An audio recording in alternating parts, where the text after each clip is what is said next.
You know, if there was ever going to be a plausible case of a movie trying to overwhelm a critic's capacity to reason out whether any creative decision it made was intentionally bizarre or merely an egregious mistake right away, a Disney movie where the studio title card over Cinderella's castle is scored to an instrumental cover of Metallica's Nothing Else Matters that immediately transitions to a prologue referencing Aguirre the Wrath of God as a backstory for a mashup of The Mummy and the African Queen starring Dwayne The Rock Johnson in the Humphrey Bogart role would certainly qualify. Ostensibly based on the original lineup Disneyland boat ride and liberally peppered with nostalgic references to the attraction itself, and specifically highlighted plot points about its now retired, less politically correct design elements, this is another in the post-Fast and Furious smile till it hurts genre of postmodern, self-aware blockbusters where every actor, stunt, set piece, and line reading constantly teeters on the knife's edge of outright parody, everyone and everything nodding knowingly at the staginess of the action, familiarity of the formula, and layers of earnest corniness, but only just so much that it doesn't tumble over into outright spoof territory since, you know, things have to play globally, where not everyone is going to get culturally specific references, and comedy timed to wordplay or conventions doesn't always translate well, or at all, in case you were wondering why the spoof genre basically doesn't exist theatrically anymore. So it makes sense to take it in that route, especially when the demands of both the plot and the brand demand that you make an action movie where the characters have to stay on a boat being carried down a fixed course from point A to point B. If there's no way to avoid looking bizarrely artificial, you might as well just call attention to it. As with the ride, the obligatory overcomplicated setup, which is at once really hoping you've been missing the Pirates of the Caribbean movies, but also crossing its fingers that you really only remember the two actually good ones, is a grab bag of things you've picked up in the ether from other jungle adventure movies featuring boats, even if you haven't actually seen them all the way through. We're in the middle of World War I, Emily Blunt is a headstrong proto-feminist female explorer seeking to prove herself against the sexist academic establishment by following a map and a magic artifact to this film's off-brand equivalent of the Fountain of Youth, racing against Jesse Plemons as an evil German prince with a submarine full of soldiers who wants to use its power to win the war for the Kaiser. She enlists the aid of Johnson's burly yet penniless riverboat captain to take her up the Amazon to the forbidden location of the supposedly mythical treasure, which of course he definitely does not believe in and is absolutely not concealing a connection to that has nothing to do with the tragic backstory no one is allowed to ask him about. The prince counters by awakening a squad of undead Spanish conquistadors led by Don Lope de Aguirre, yes, that one, who were cursed while seeking the same forbidden treasure some 400 years ago and transformed into half-human, half-insect,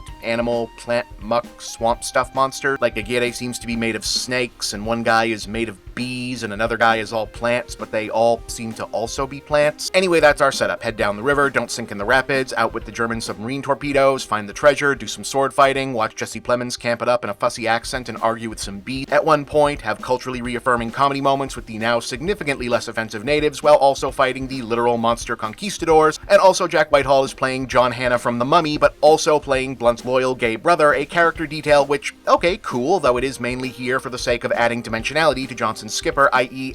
it's amusing that Frank, his name is Frank by the way, is performatively old-timey sexist about Blunt wearing pants and being bossy, yet surprisingly woke about this. To get to the already alluded to point, I don't think there's a serious threat of this displacing Pirates as the top blockbuster franchise based on a boat-oriented Disney ride, though it is entertaining enough whenever the plot is able to toss the characters into slapstick action, hoping Crosby meets Indiana Jones, but on a boat antics promised by the scenario. It's all as big and cartoonish and appealingly absurd as its lead performance, with Johnson doing his by now familiar and ever-welcome beefcake charisma machine routine, drawing attention to the fact that since neither the set's frame or even his costumes can seem to contain him, the fabric of reality or suspension of disbelief might as well not try either. Though it is fun to watch this film, of all projects, decide to try and make addressing his typically taken for granted invulnerability an actual plot point. Where it ends up stumbling is it's a bit too long and has too much to keep track of for a story so simple and a sensibility aiming for such light distraction, and it becomes much too clear much too early that it's only so complicated because they had to figure out a specifically convoluted series of plot mechanics to keep the action on the river to justify the brand. When you notice the plot is trying too hard, it's hard to stay invested. Still, the action scenes are fun, the chemistry between the leads really work, and I did have a good time while it was running. Still, give it a 6 out of 10. I had fun, but unlike a ride at Disney, I was ready to do something else before this one was over.